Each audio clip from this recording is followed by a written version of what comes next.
Estamos proponiendo desde el grupo de óptica y fotónica. Es un curso que, digámoslo así, como lo dirán casi todos los profesores de los demás grupos, esto lo debería saber un físico, ¿cierto? Siempre nos llenan la cabeza con la misma frase. Pero digamos que este tema de la óptica de Fourier y procesamiento de la información, que es como se llama el curso electivo que se está proponiendo, que ya se ha dado en otros semestres, esta sería la segunda vez que yo lo dicto. Por cierto, yo soy Alejandro Mira.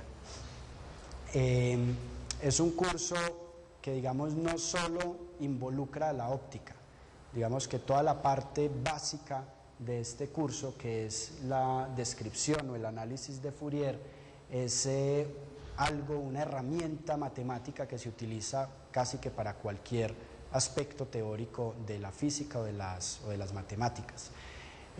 Básicamente, ¿qué es el formalismo o qué es el análisis de Fourier? Es una herramienta matemática con la cual uno coge cualquier función, por más complicada que sea, y la descompone en funciones más sencillas. En este caso, cuando hablamos de descomposición o formalismo de Fourier, hablamos de una descomposición en una base que son funciones armónicas. Entonces, lo que uno hace es coge cualquier función y esa función la escribe como una serie en donde uno suma un montón de funciones oscilatorias armónicas, funciones seno y coseno, y esa suma, esa acumulación de funciones seno y coseno las hace uno de tal manera que al tener la suma reproduzca uno la función como tal.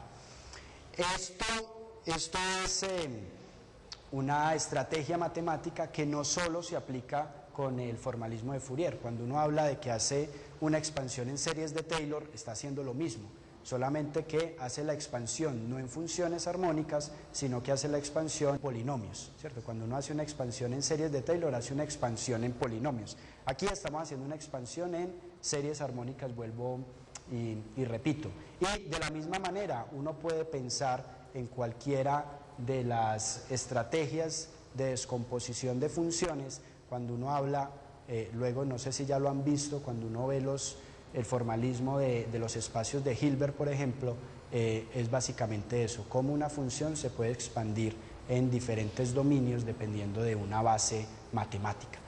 Digamos que esto desde el punto de vista geométrico es como cuando uno coge un vector y puede expresar el vector en coordenadas polares o puede expresar el vector en coordenadas cartesianas. Digamos que esto es lo mismo pero con funciones. Tengo una función y esa misma función la puedo expresar o en polinomios de Taylor o lo puedo expresar en una base de Fourier o en una base de Gauss. Bueno, hay infinidad de opciones. O cuando uno habla de las bases de Laguerre o las bases de Bessel, bueno, que todo eso hace parte de estrategias que se usan recurrentemente en física para uno poder analizar señales o para poder analizar funciones complejas. En este caso, vuelvo y reitero, estaríamos viendo un tipo particular de expansión que sería este formalismo de Fourier. Básicamente, podemos ver gráficamente qué es lo que hace el formalismo de Fourier. Aquí yo puedo, bueno, esta es una simulación donde se está tratando de reconstruir una señal cuadrada, ¿cierto? Donde yo en principio tendría acá un valor fijo, luego baja y tiene otro valor fijo, y yo esa función, que es una función periódica, sube y baja a periodos o a intervalos de tiempo regulares, yo la puedo tratar de reproducir con esa superposición de diferentes funciones armónicas. ¿Qué es lo que tengo que ir haciendo?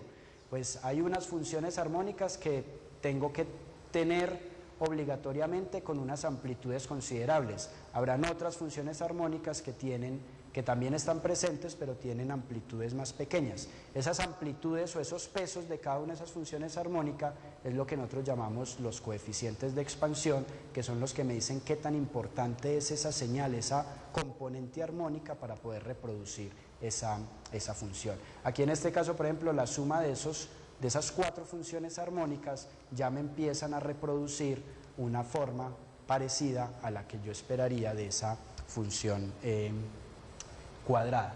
Acá podemos ver otra simulación en las cuales yo, a medida que voy sumando cada vez más funciones de esas armónicas, puedo ir reconstruyendo, en este caso es una señal diente de sierra, y con esa expansión, cada vez que le voy agregando más términos a esa expansión, voy reconstruyendo cada vez mejor mi señal, mi función. ¿Listo? Esto es un poco las cosas genéricas sobre el formalismo de Fourier. Acá podemos ver otra cosa, y es precisamente dónde radica la importancia del formalismo de Fourier. Aquí estamos pensando otra vez en la misma función esa cuadrada, estamos viendo las ondas que la constituyen, y acá estamos viendo una de las partes importantes del formalismo de Fourier. Yo puedo ver esta señal, que era una señal en el tiempo, una señal en el espacio, la puedo convertir en una señal en frecuencias. Y esto es lo que muchas veces llamamos los espacios conjugados que uno puede utilizar para representar una información o una señal.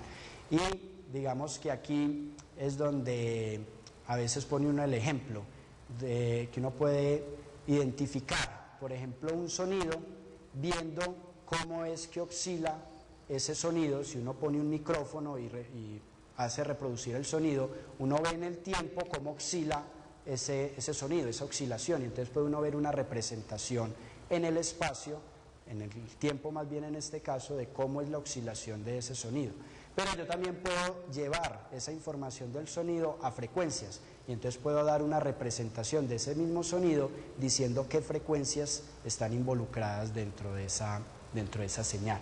Y esa es la parte importante, eso es lo que hace del formalismo de Fourier una herramienta tan potente en el análisis de funciones o en el análisis de señales.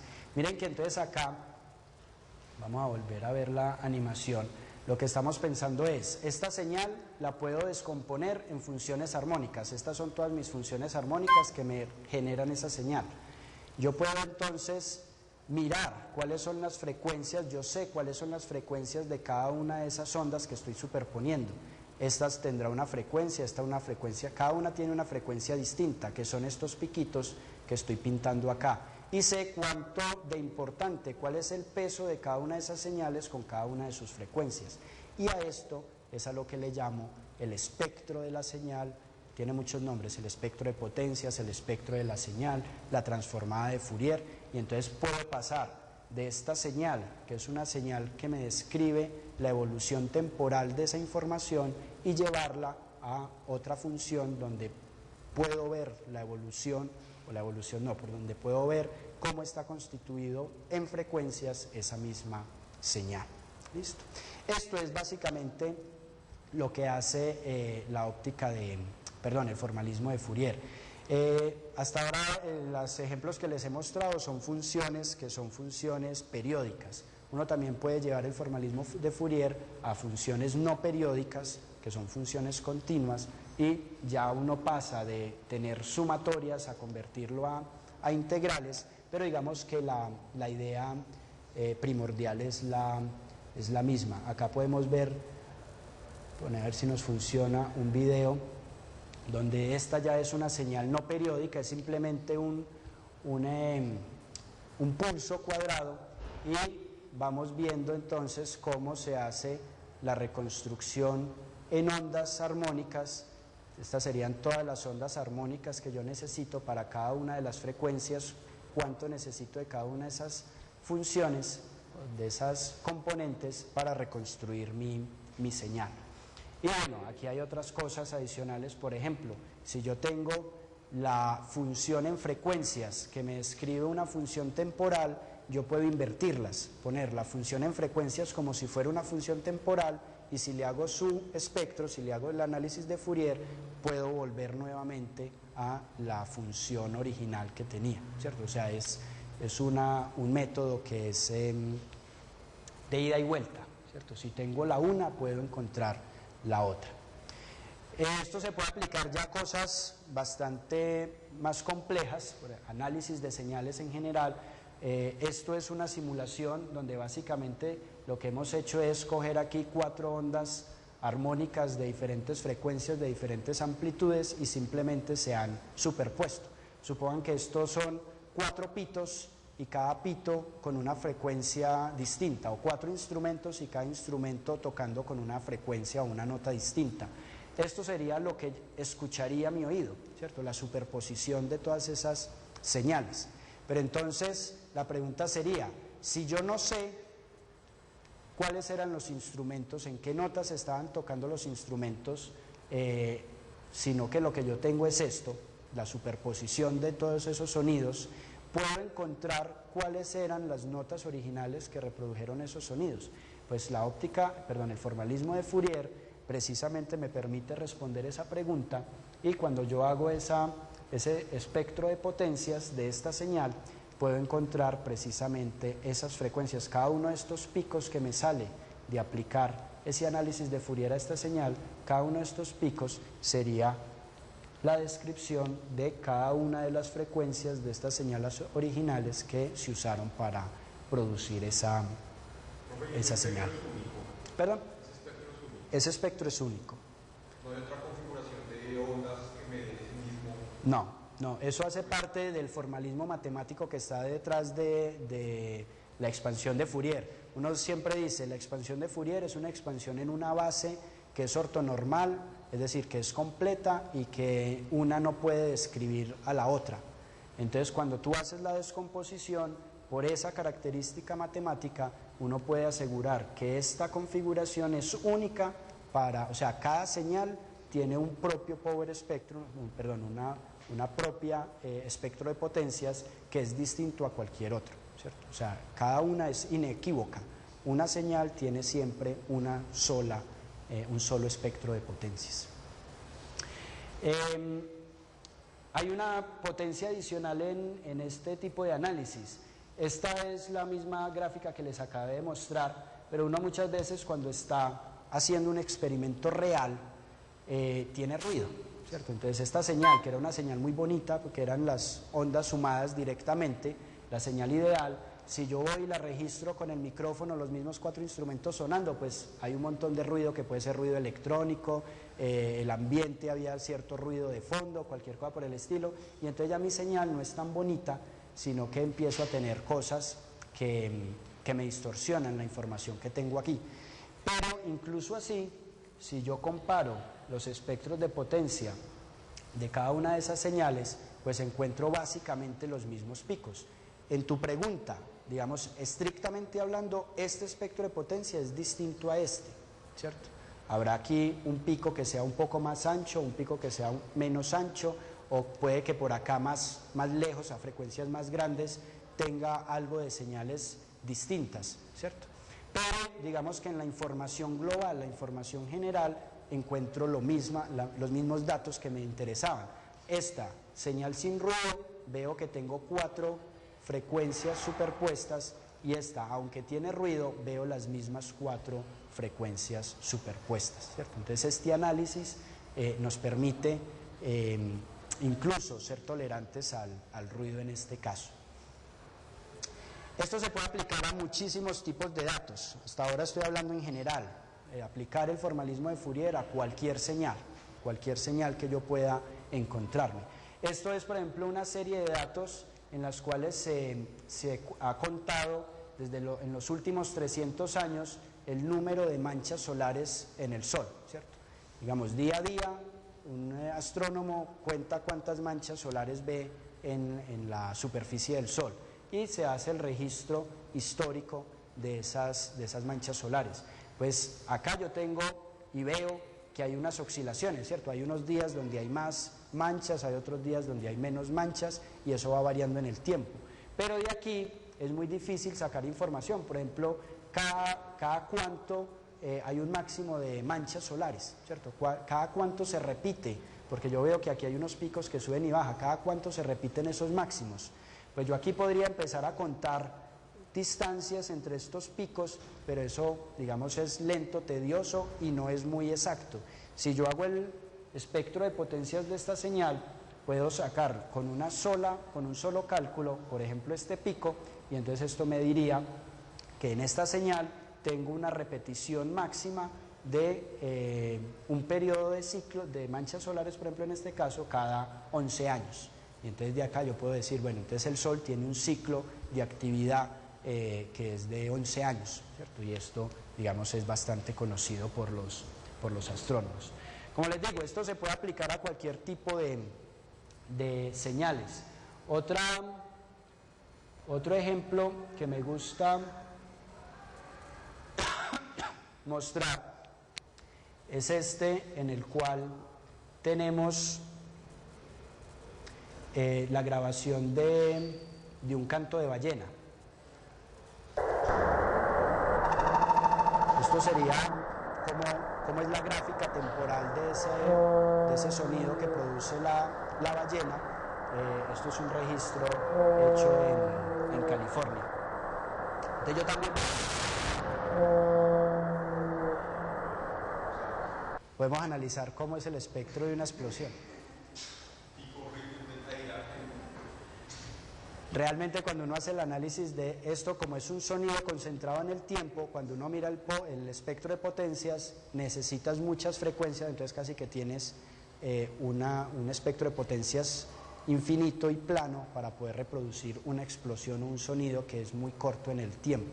Esto va ligado también, esto que les acabo de decir, realmente está ligado con el mismo principio de incertidumbre de Heisenberg, que si yo tengo una cosa muy localizada en el espacio, necesito conocer o no puedo detectar sus velocidades, por ejemplo, ¿cierto? Eso tiene que ver exactamente o está muy ligado con esta misma formalismo de Fourier.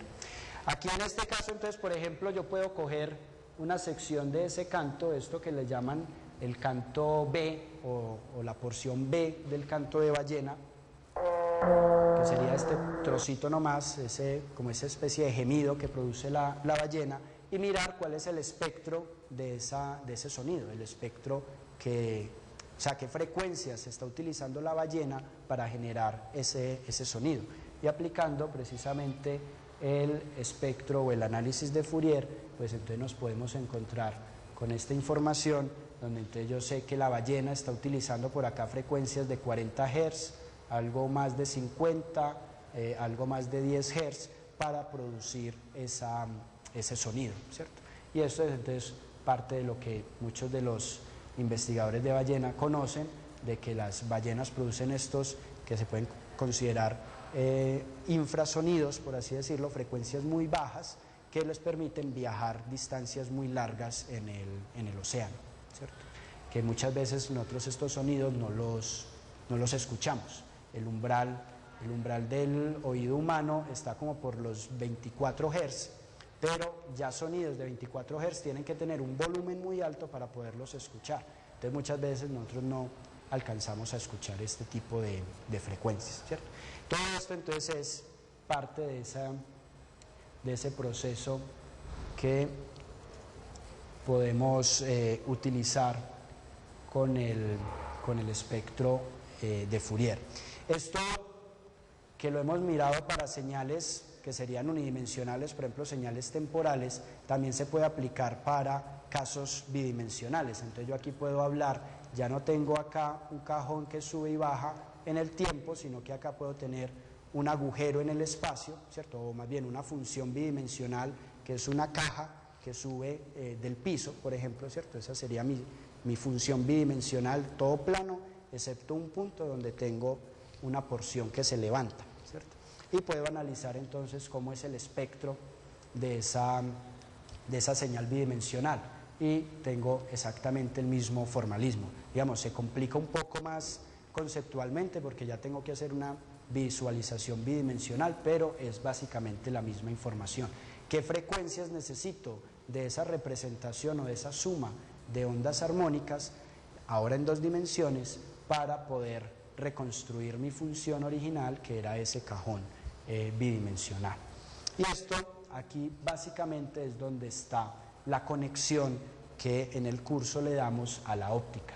Nosotros podemos modelar por medio de este formalismo de Fourier, podemos modelar cómo es la propagación de campos ópticos, cómo se propaga la luz considerado como una onda electromagnética, cómo se propaga la luz en medios ópticos, dígase cómo pasa a través de una lente, cómo viaja en el espacio libre, qué pasa cuando se encuentra, por ejemplo, con una abertura, que es esta abertura rectangular, ¿cierto? Yo tengo una onda plana y la onda plana llega a un huequito que tiene esa forma. ¿Qué le hace ese huequito a esa onda plana? Y todo ese formalismo nos lleva a conectar la propagación de los campos electromagnéticos, a conectarlo con el formalismo de Fourier, ¿cierto? Hay una conexión cuando uno hace las matemáticas, el análisis matemático de lo que le pasa a los campos ópticos, se encuentra uno con que ese formalismo, eso que le pasa a los campos ópticos, se puede describir por medio de transformaciones o transformadas de Fourier. Entonces puede uno conectar rápidamente y muy fácilmente todo lo que uno aprende sobre formalismo de Fourier, aplicarlo directamente a la óptica, ¿cierto? Entonces, todo ese estudio que sirve para cualquier tipo de señales, aplicado particularmente a señales ópticas. Esto, por ejemplo, sería lo que uno encuentra cuando tiene una abertura rectangular. ¿Qué le pasa a la luz? Y encontramos, incluso con los experimentos, que cuando la luz pasa una abertura de este tipo, sufre un fenómeno que llamamos difracción, que ustedes ya debieron haber visto en el curso de oscilaciones y ondas, y que allí ustedes lo analizaban por medio de un método que llamaban fasores, y hacía un montón de cosas ahí raras con sumas de vectores para encontrar estos efectos de difracción. Aquí en este caso, con el formalismo de Fourier, uno se da cuenta de que simplemente tiene que hacer la transforma de Fourier, encontrar el espectro de esta función, que es mi abertura, y eso me da directamente cuál es la forma, cuál es el patrón de difracción que va a generar esa abertura. Entonces, por eso les digo, esto hace parte de la potencia del formalismo de Fourier aplicado a la óptica. Si uno conoce y sabe hacer transformadas de Fourier, puede resolver problemas de óptica muy fácilmente, entre comillas, ¿cierto? Nunca nada es completamente fácil. Lo mismo podríamos decir, si la abertura es circular, ¿cómo afecta, cómo cambia el campo óptico cuando atraviesa una abertura circular? Usando el formalismo de Fourier encontramos el famoso patrón de Airy, que son esos anillos concéntricos que tanto se disputaron Fresnel y Airy, discutiendo si la luz era una onda o si era una partícula. Y este experimento de ver que la luz detrás de un objeto, detrás de una abertura circular, no era simplemente una sombra o simplemente una proyección geométrica de esa luz atravesando ese agujero, sino que se tenía esta forma de anillos, fue una de las demostraciones, una de las comprobaciones de que la luz, por lo menos en experimentos difractivos, se comporta como una onda, ¿cierto? Aquí está metida las características ondulatorias de la luz.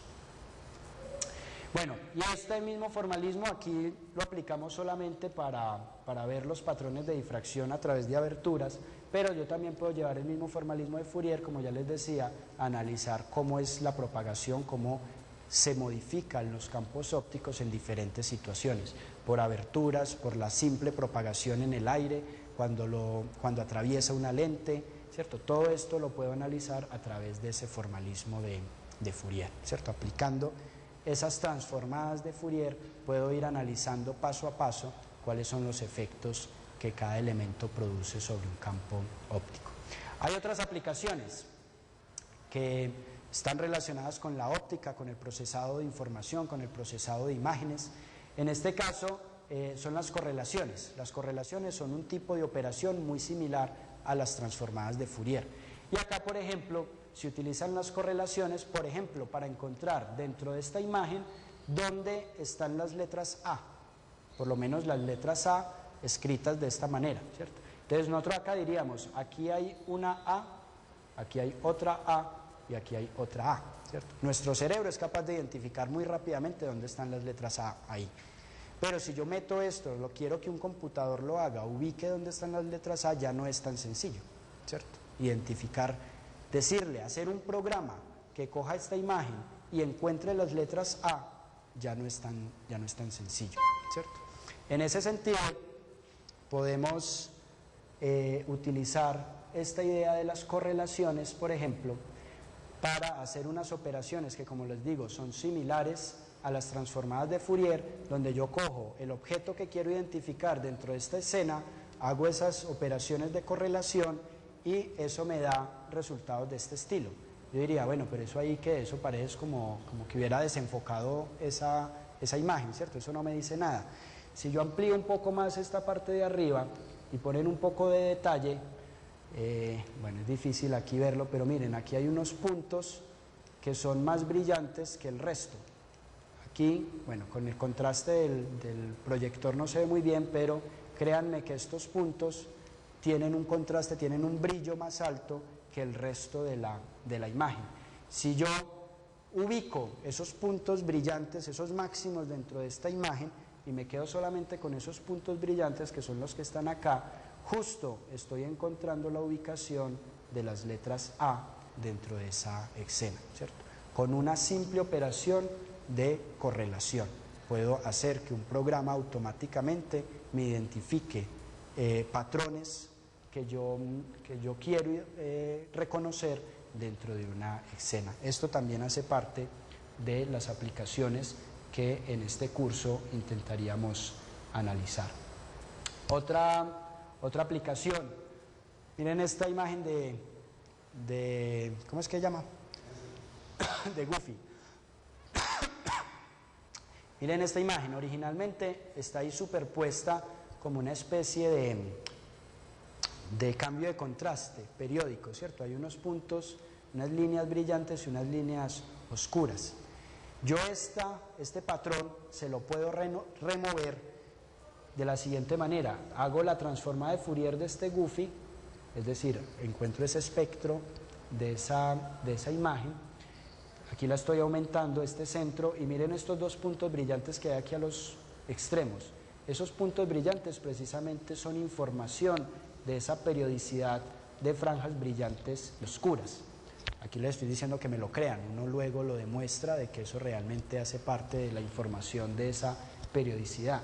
Si yo cancelo esos puntos, los vuelvo negros, por ejemplo, y vuelvo otra vez a transformar, vuelvo otra vez hacia el espacio de la imagen, recupero este Goofy que tengo acá, donde ya he quitado como ese velo que tenía ahí encima, simplemente con este filtrado. Y eso, digamos, es muy importante en diferentes aplicaciones. Por ejemplo, ustedes han visto cuando muestran esas imágenes en los que los satélites van escaneando imágenes y entonces van escaneando por regiones, ¿cierto? Escanean una región, luego pasan a la otra. Cuando pasan de una región a la otra, por lo general queda una línea como de separación porque no fue hecha al mismo tiempo. Si uno aplica este tipo de filtrado, puede quitar esa línea que se ve como de frontera y queda todo más homogéneo, queda todo más plano. O sea, esto no son cosas simplemente curiosas, sino que son cosas que se aplican directamente. Y muchas más aplicaciones, este tipo de filtrados donde lo muestran, que lo utilizan muy a menudo cuando quieren hacer ver una foto como si fuera una caricatura, por ejemplo, ¿cierto? Que solamente queda delineado. Pues en este caso se puede hacer tan fácil como hacer la transformada de Fourier de la imagen y eliminar el centro de la imagen. Cuando yo elimino el centro de la imagen, digo que estoy quitando toda la información de baja frecuencia, me quedo solo con la información de alta frecuencia, y la información de alta frecuencia está precisamente en los bordes. Entonces me quedo con una imagen delineada como si hubiera sido una figura hecha a trazos. Una pregunta, ¿es la imagen porque es tan famosa entre los que estuvieron imágenes de la análisis de imágenes? Realmente no sé muy bien por qué se volvió tan común. Esta es Lena, es una italiana, y creo que hubo un grupo de profesores italianos muy activos en procesamiento de imágenes en los años, creo que fue en los años 70, en los años 80, que imagino que les gustaba mucho Lena y empezaron a utilizarla como imagen para demostrar estos filtrados y estas cosas, y ya se volvió como un estándar, ¿cierto? Ya todo el mundo utiliza la imagen de Lena para cuando está hablando de procesado, de filtrado y demás, pues se volvió un estándar. Pero ¿por qué exactamente esa foto? Realmente no.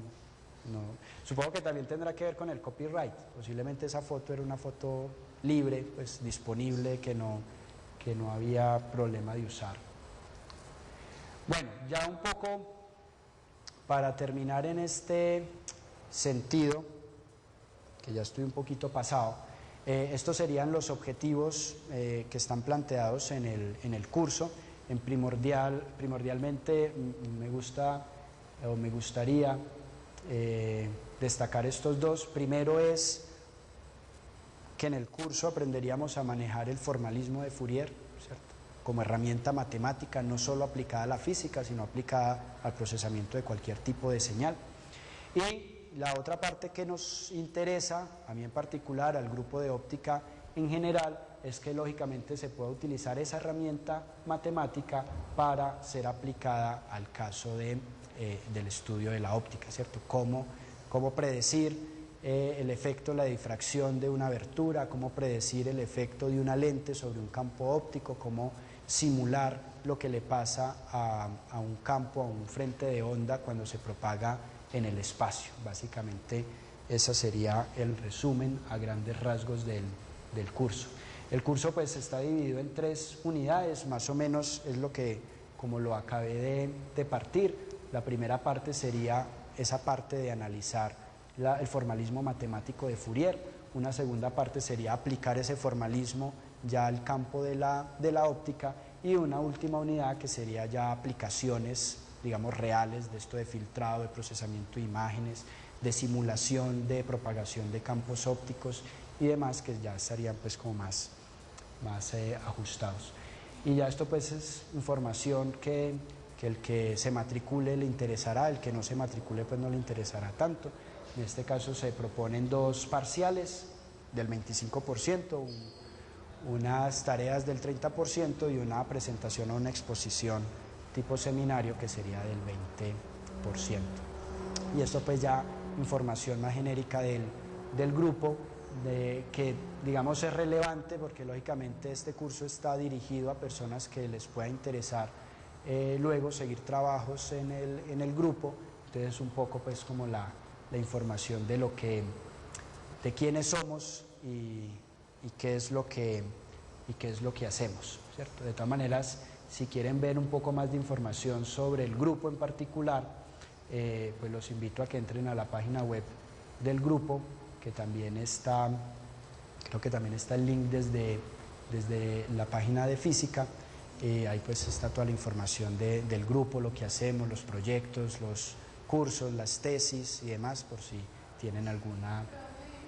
¿Cuáles son los requisitos para ver? ¿Este curso o el grupo? No, el curso. El curso, no, básicamente se puso como prerequisito haber visto física 3, o sea, oscilaciones y ondas, ¿cierto?